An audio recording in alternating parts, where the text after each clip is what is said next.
just divine. Oh, thank you so much, Farmer Dina. I don't. Sweet cheeks.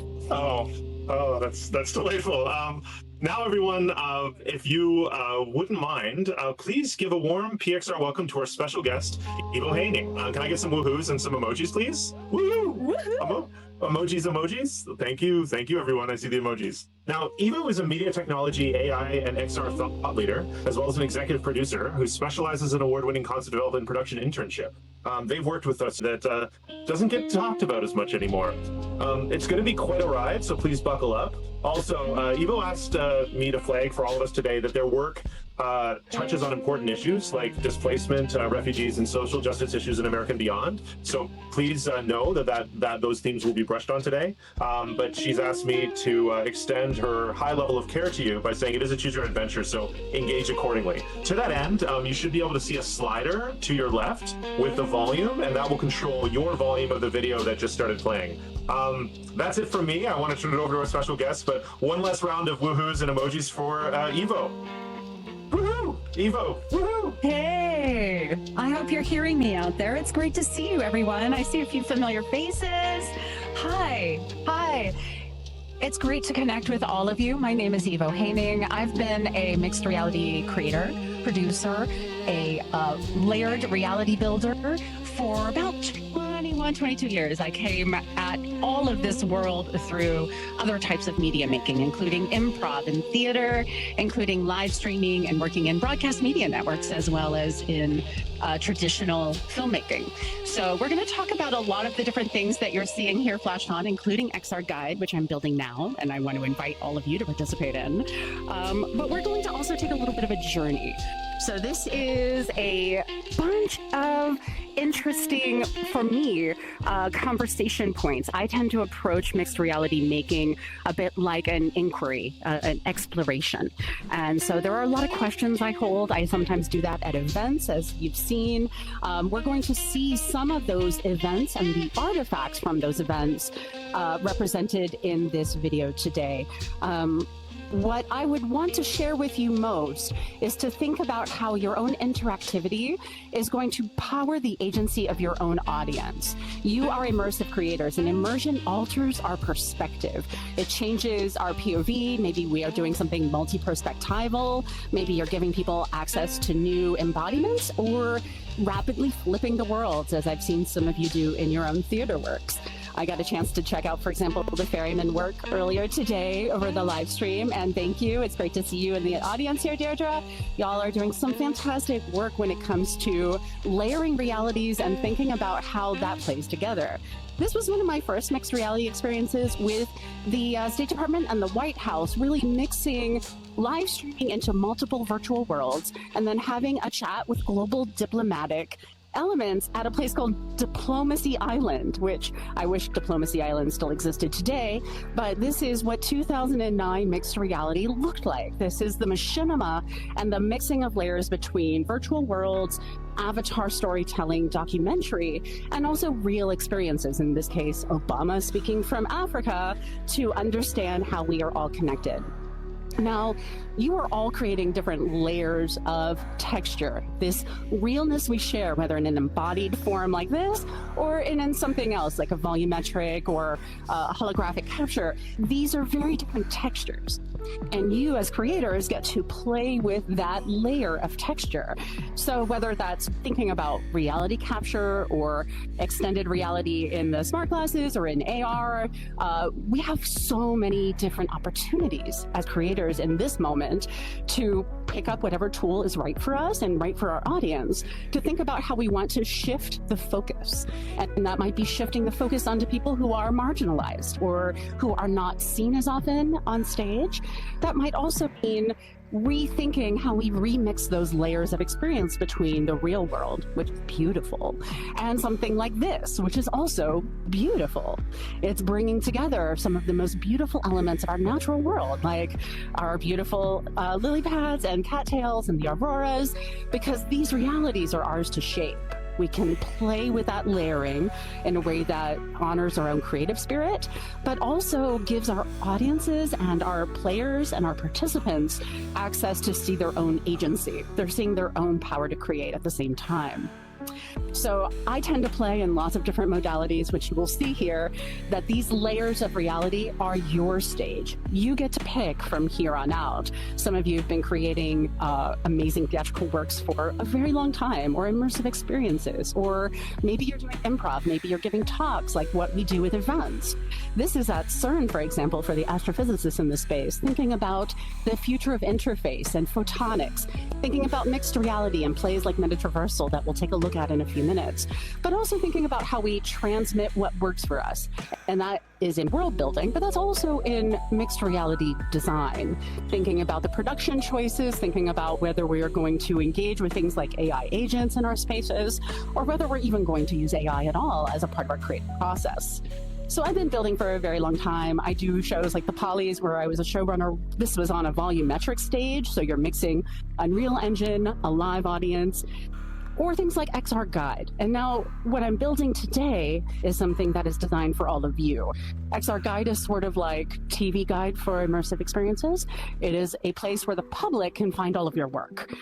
What I saw was this huge discovery gap, and especially for immersive creators, we often create works that are ephemeral, and people do not necessarily have easy doors to find those experiences.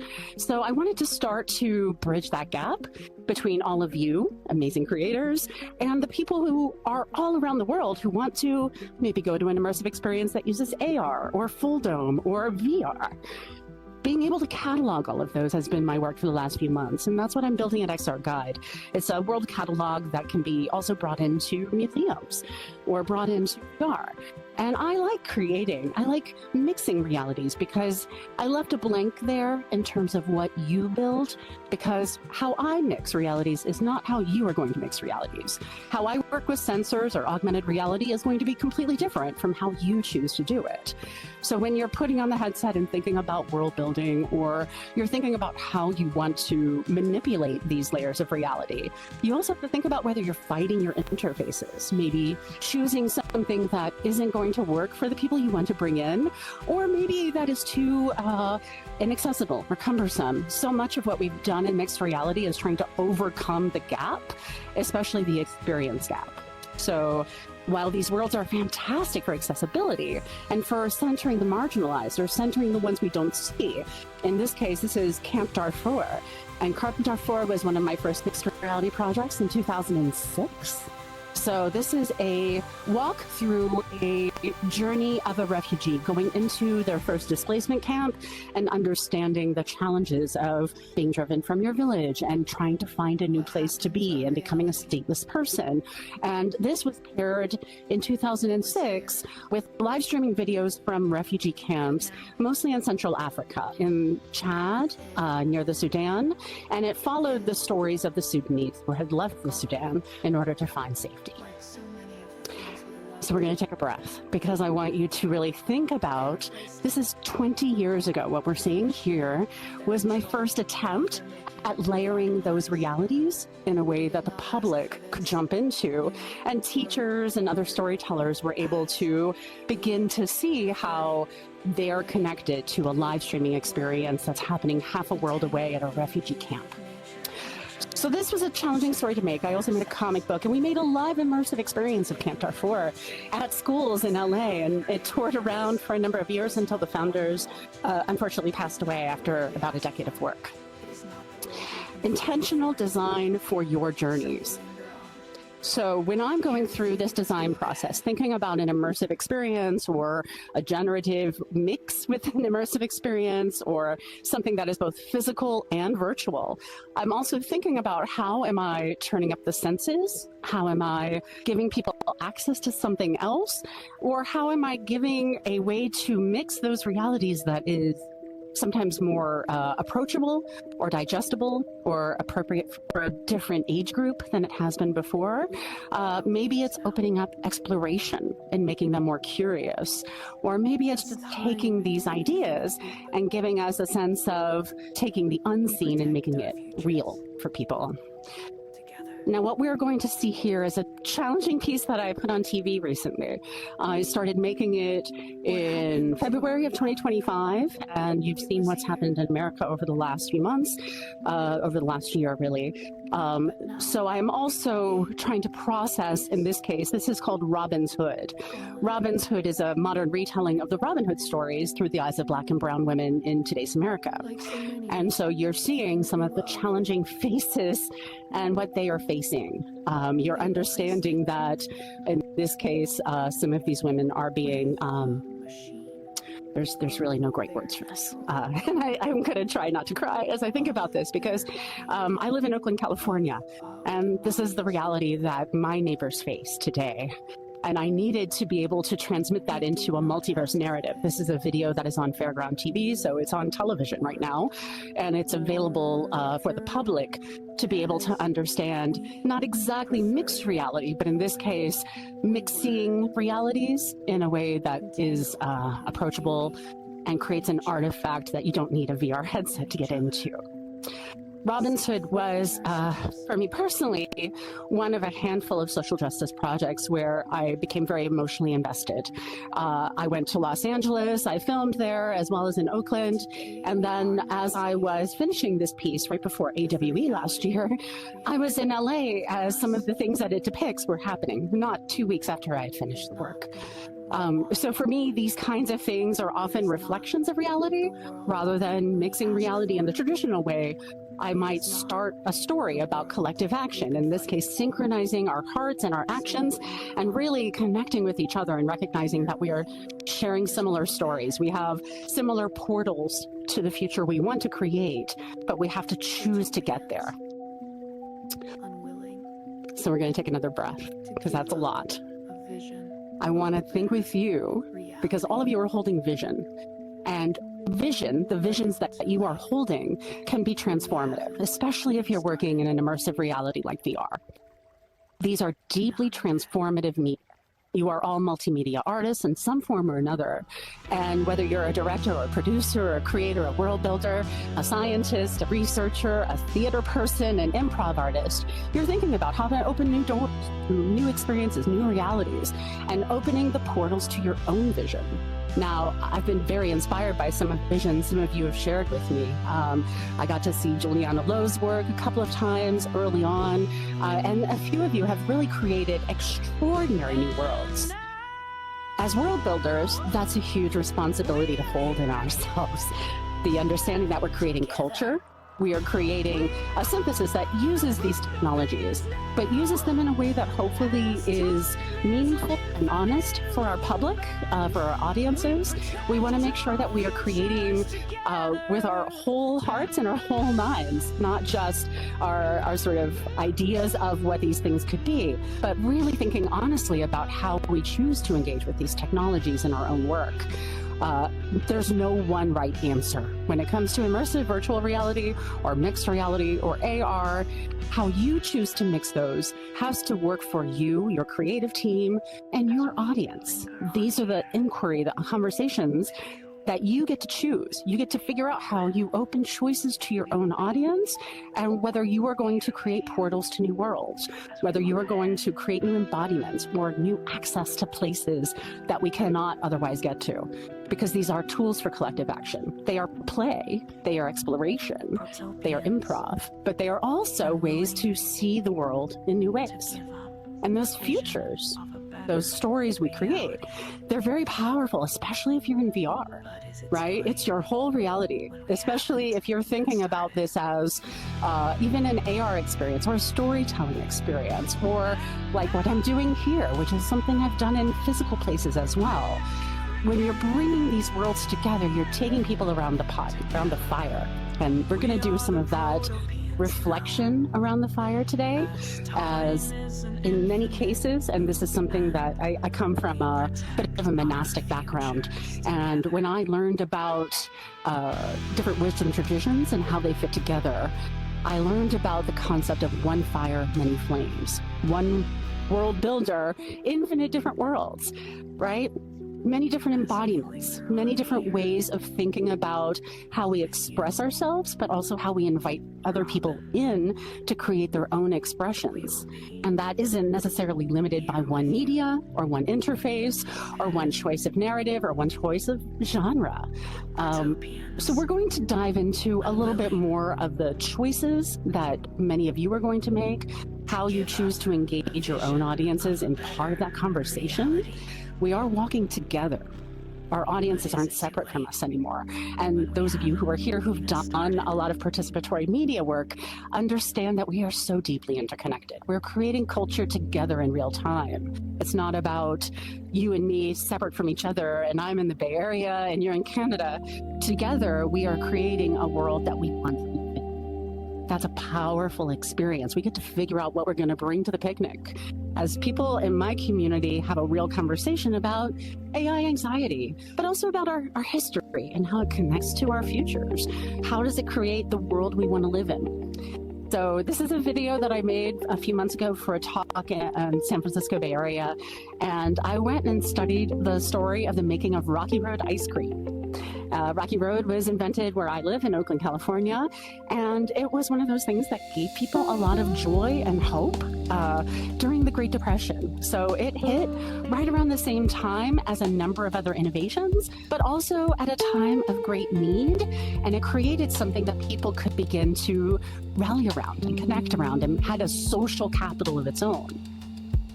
As I began to think about Rocky Road and I began to think about the futures that we wanted to create, I wanted to think about, well, what do we love sharing?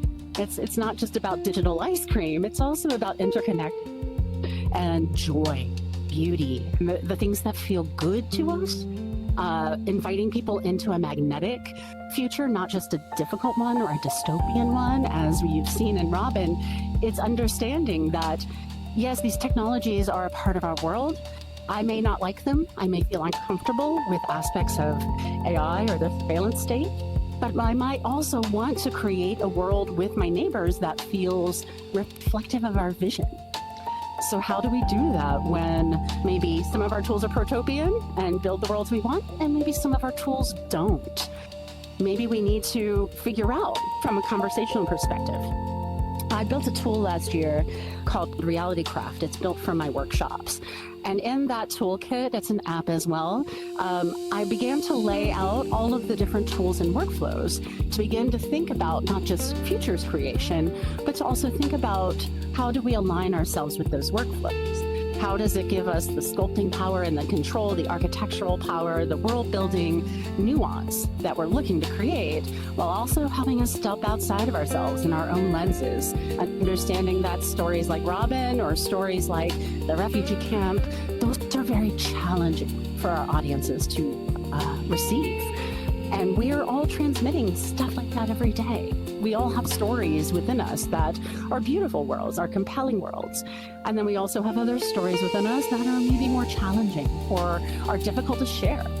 Some of you are making works that are probably around documentary form or reality capture, not just comedy or improvisation.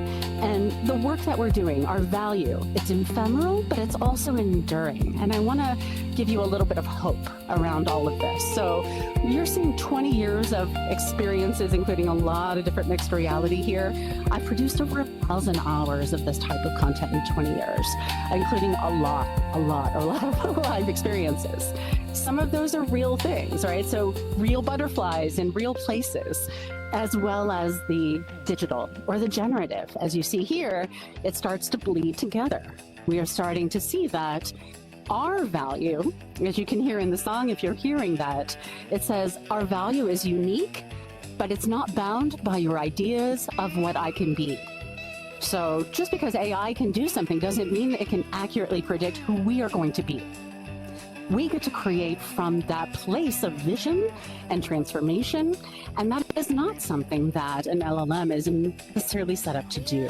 So I want you to feel free to double down on your own visions, but also to think about how are you inviting your audiences and your communities, your Discord servers to really play with you as a part of that process. So this is some of my reality capture work. This is recent, and this is in Oakland where I live, really capturing reality as a foundation to have a larger conversation about building futures, thinking about it like a personal planning document. So in this case, capturing Gaussian splats, bringing them into a rival space, and then making them playful, or mixing those layers between the reality capture and the more blown out or surrealist, hyper-realist, or artistic.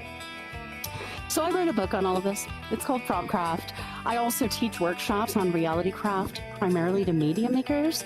Some of those are like media executives who are brand new to everything that you guys do well. All of you are creating, whether it's in hubs or VRChat or in separate game engines, you're thinking about how things interact in ways that the rest of the world is not quite there with yet.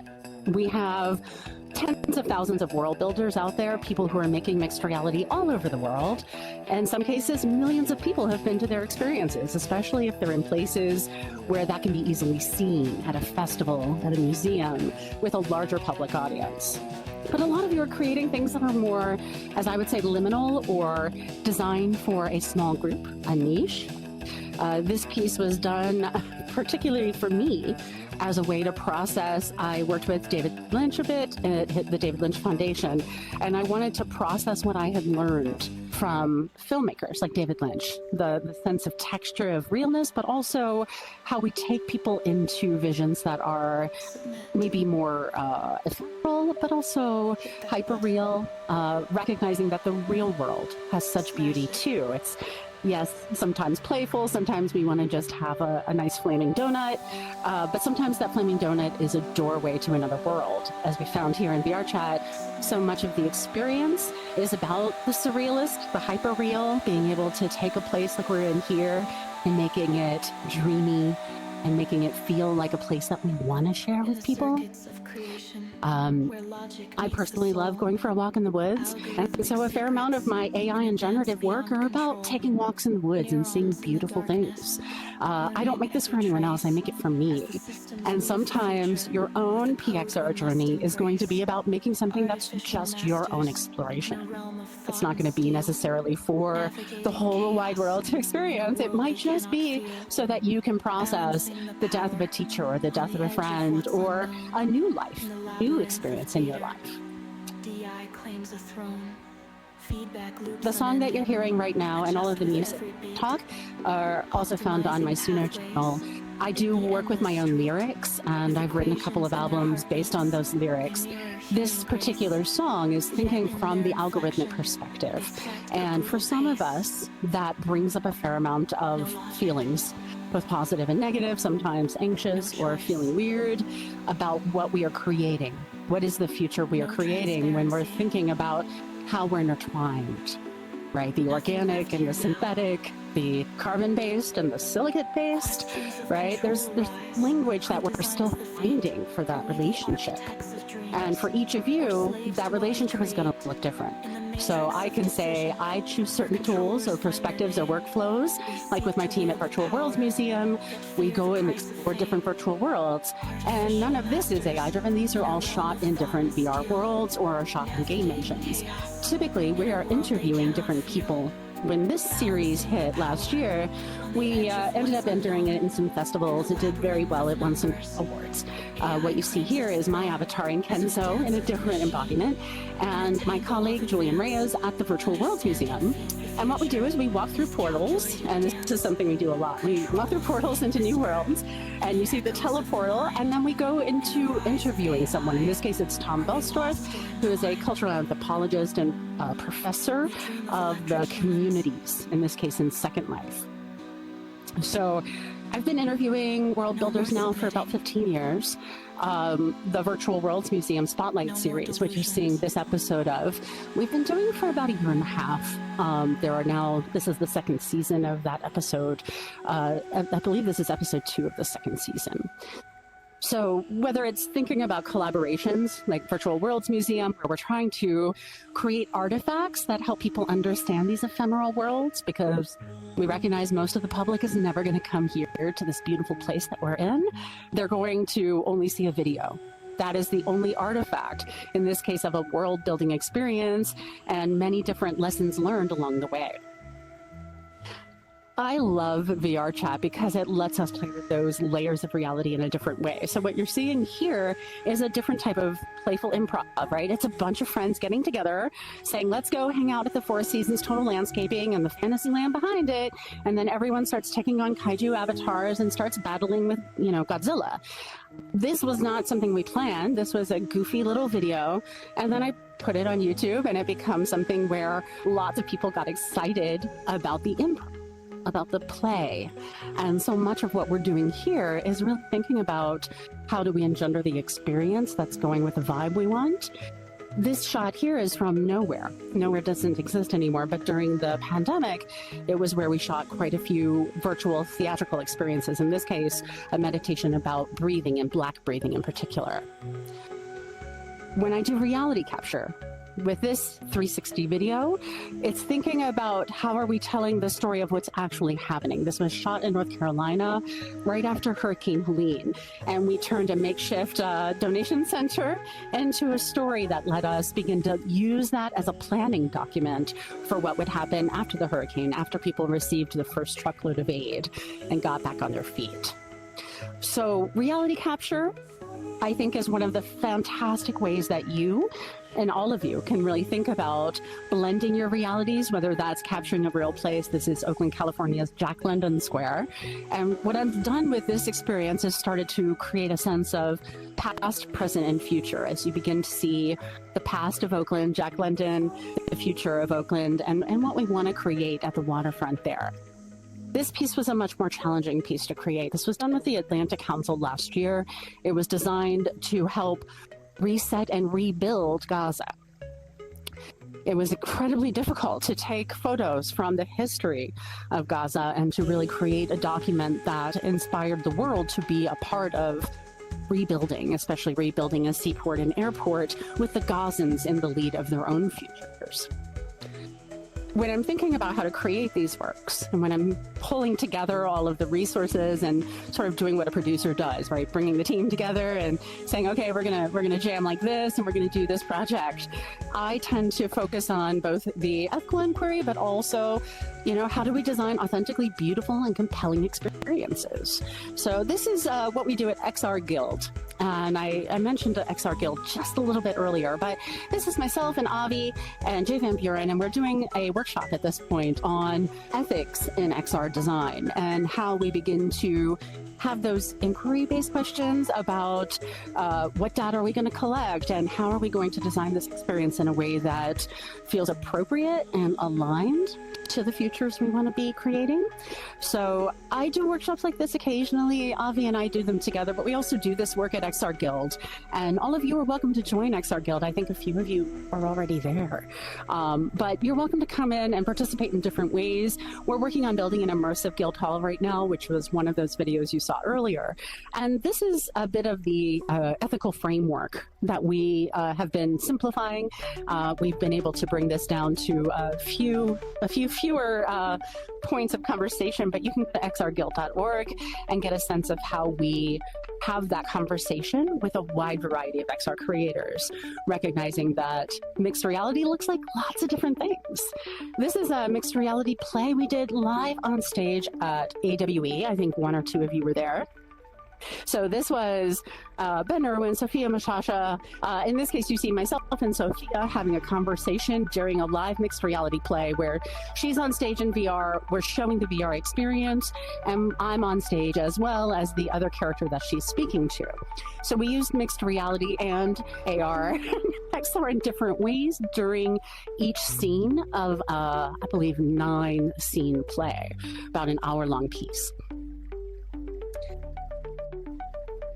When you're thinking about the kinds of worlds you want to create in the future, I want to inspire you to think ahead about 20, 30, 40, 50 years. I like playing with city and world building programs. This is City Skylines. This is what I did during the pandemic. Just building the kinds of cities I would want to live in. So that looks like asking some questions about, well, what energy systems do I want? Or what is the sort of protopian ethos of a city where we don't have to be on fossil fuels anymore and we can have certain types of frameworks that are available for all ages or all audiences or all accessibility levels? How do we honor each other in the world building process? I will say that games like this are sometimes just as effective as coming into a VR space or a game engine, and it doesn't matter what you choose to create from, right? You can use this as your backdrop. You can also use a world model and sort of go from a prompt to create your own experiences in your own worlds. For me, it's more about the design process, and so whether I'm in Roblox or in City Skylines or in a game engine, it's all about helping put people into a new framework or a new vibe. Sometimes I just live stream, and that's an accessibility strategy I've used.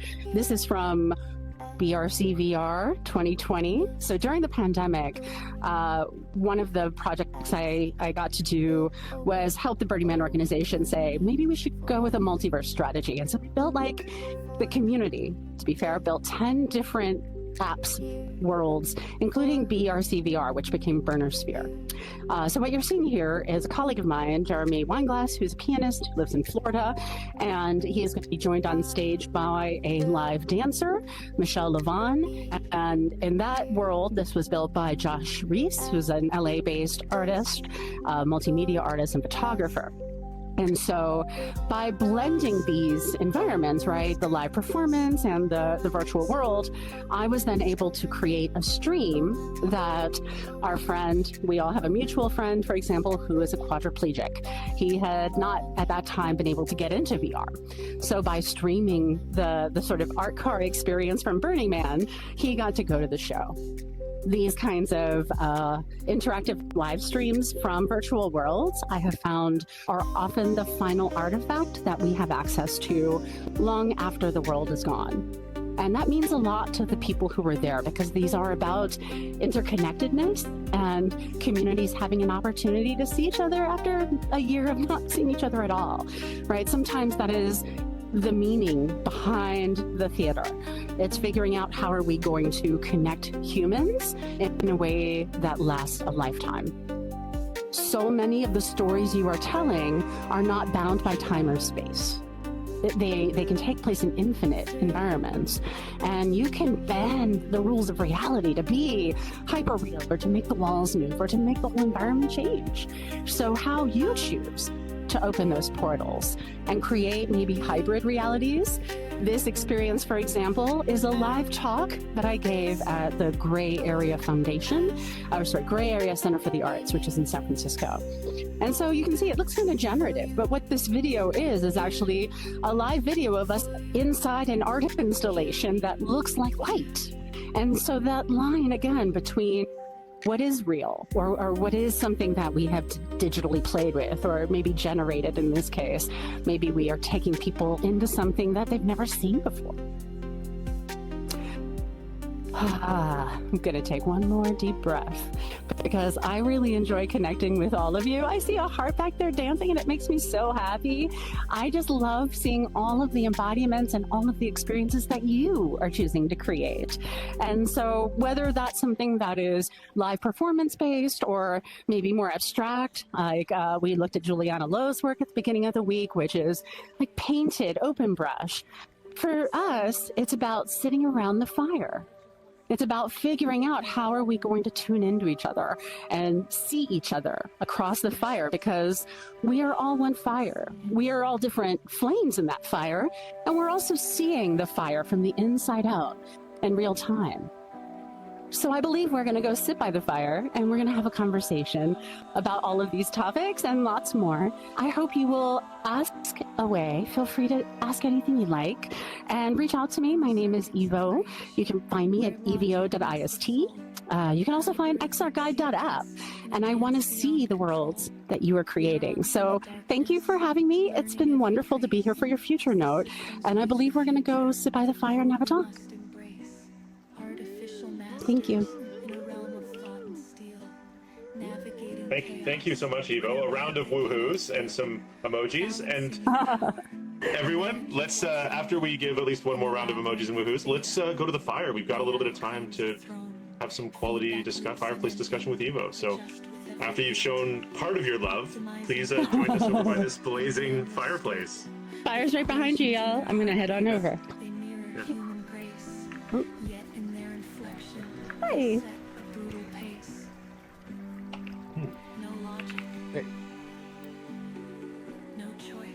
Incredible.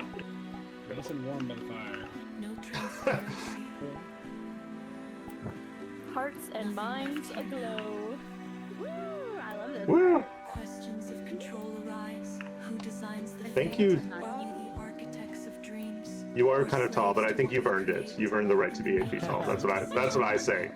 That's what I say. See friends here. Now I can see your names. Hi, everybody. It's really great to meet all of you. Artificial masters Would anyone like to ask Evo a question, or just because we like inversion at PXR, Evo, is there anything you'd like to directly ask us now? Because you've been talking. Would you like to ask a question of us? I would love to know who's here and what do you love to create? What's inspiring you? in a tango of advance, understanding the Right. future. Let's jump right in, everybody. Would anyone like to begin? In the echoes of the mind, in the rise of AI, are we lost? All right. Entwined? Cool.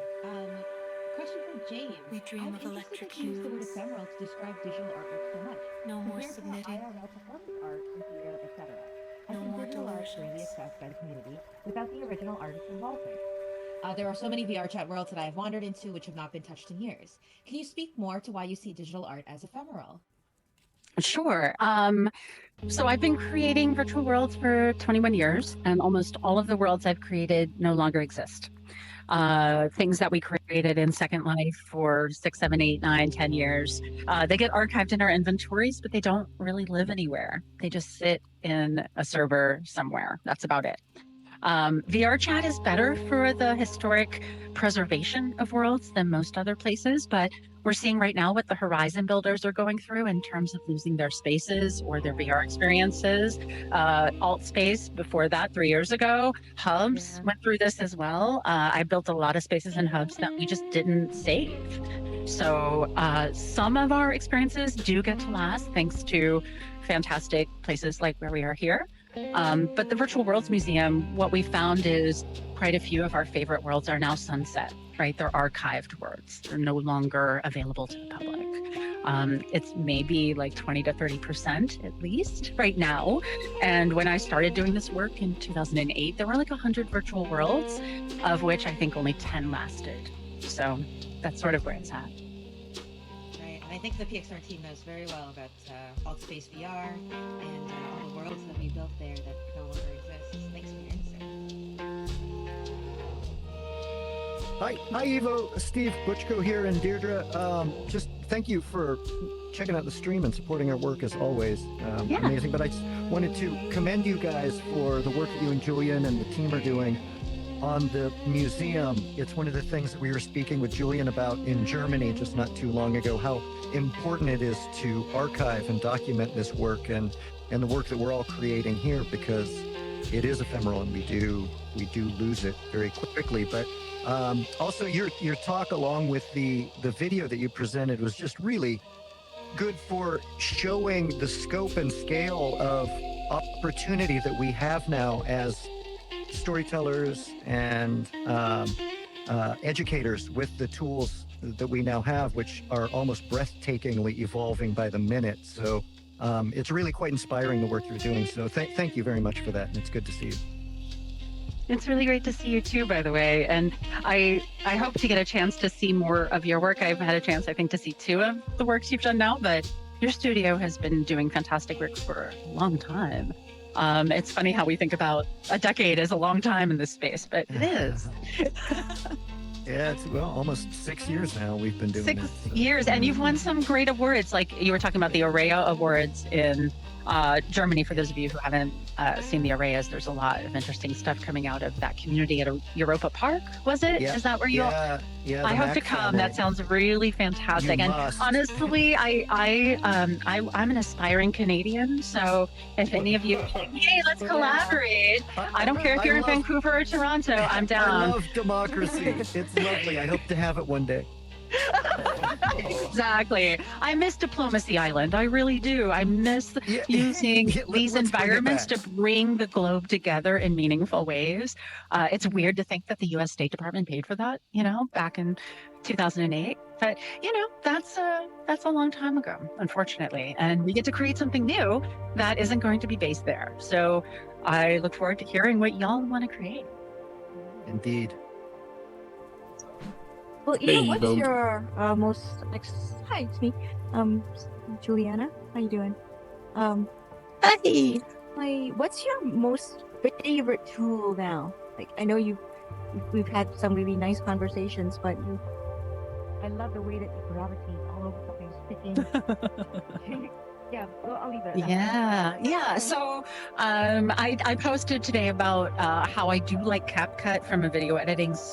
Today's story was I built in CapCut because it rapidly lets me go through like 100 hours of content and figure out how to put together 36 minutes of that. But from a world building perspective, there's a great team called World Engine. They're Canadian too. They're super cool. And they've built sort of a if you are not AI adverse and you're AI curious, World Engine lets you build scenes from the prompt line so that you can then export them into your worlds. So 3D generation that allows you to have much more control over what's happening there than most of the AI tools out there. I think it's interesting what's happening in some of the generative spaces, but I'm very interested in the fusion between AI and XR when it comes to enabling creators to realize their visions. And World Engine in particular is one of those like, it helps me get there faster. And it's fun. And it's also built by some really cool Canadians. So I'll say that. Incredible. I got a quick question for you, Evo. Mitchell over here. Just wanted to thank you for the amazing presentation that you just did, and it's great to hear from someone who's so experienced working over 2 decades pretty much in this medium. And I guess I was just wondering if you have any thoughts, dreams, or directions that you would love to see XR performance kind of take in the future after being in the space for so long. I have a lot of amazing visions of, for example, blending the music from around the world in ways that the public can remix and play with. So it's like a world orchestra. And then you have all of the beautiful music and you can sort of turn up and down and play it like a DJ. I have the world catalog, which would include some of the experiences that all of you are creating. The world catalog is designed for traditional museums, but as a way to walk through portals and come into your world and your world and your world. Because like if you want to go to Splash Mango's work and engage, that's really cool, but most people in an art museum aren't going to see it unless they're given an interface and an opportunity, sort of an open portal to that. So I think the general sort of capacity of portaling and what at the museum we call the teleportal, the navigational system, I think that's going to give a lot of connectedness to what we're doing, right? Between the immersive web and different platforms. Like right now it's pretty fragmented, but we don't have to be fragmented in the future. Right now our theater experiences are sort of localized sometimes, and we can be far more global about it. But we haven't had a great interface with the general public.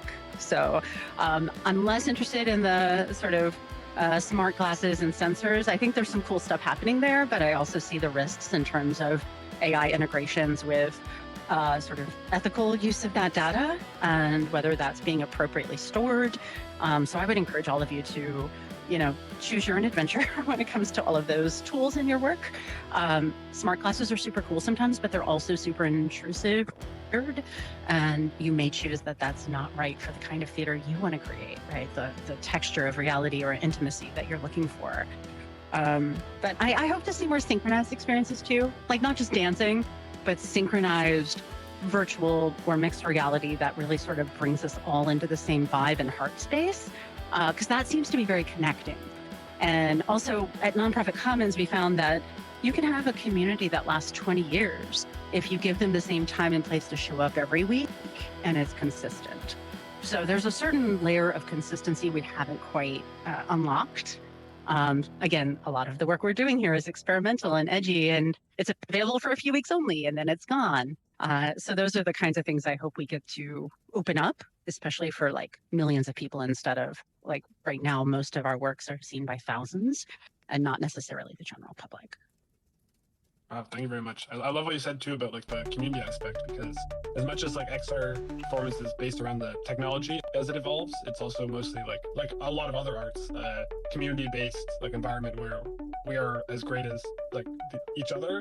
So like by lifting each other up and doing things all together and collaborative, we can make even better, more meaningful, more passionate, more amazing works that can tell better and bigger stories. Thank you. Yeah. Thank you very much. Absolutely. It's amazing how our friendships last in these spaces. Like, I remember hanging out with Splash Mango over here quite a number of years ago, like in a water pool, was that? In VRCVR?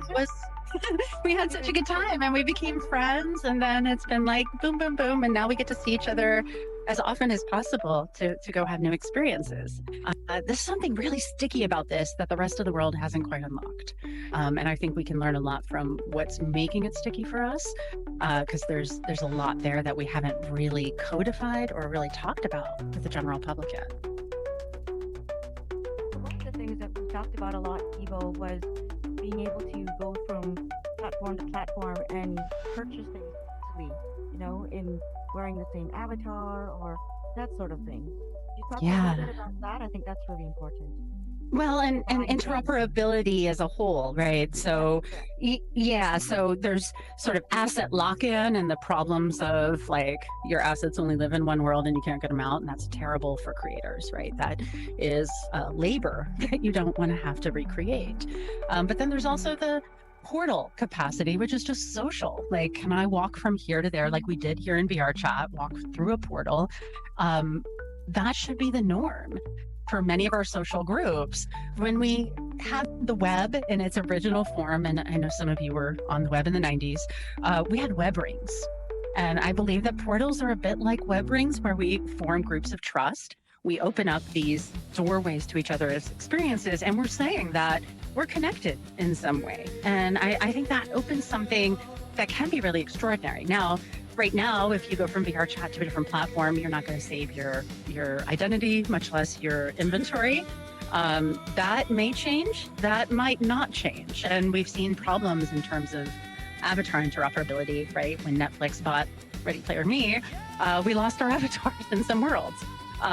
Interoperability is unevenly distributed, and capitalism can still erode that if it chooses to. So it's up to us to continue to pressure the companies, if we're using their tools, to be as helpful in the dance of interoperability as possible. Now, or maybe choose platforms that help us instead of lock us in. I didn't build in Horizon Worlds much because asset lock-in to me is labor that I don't want to recreate.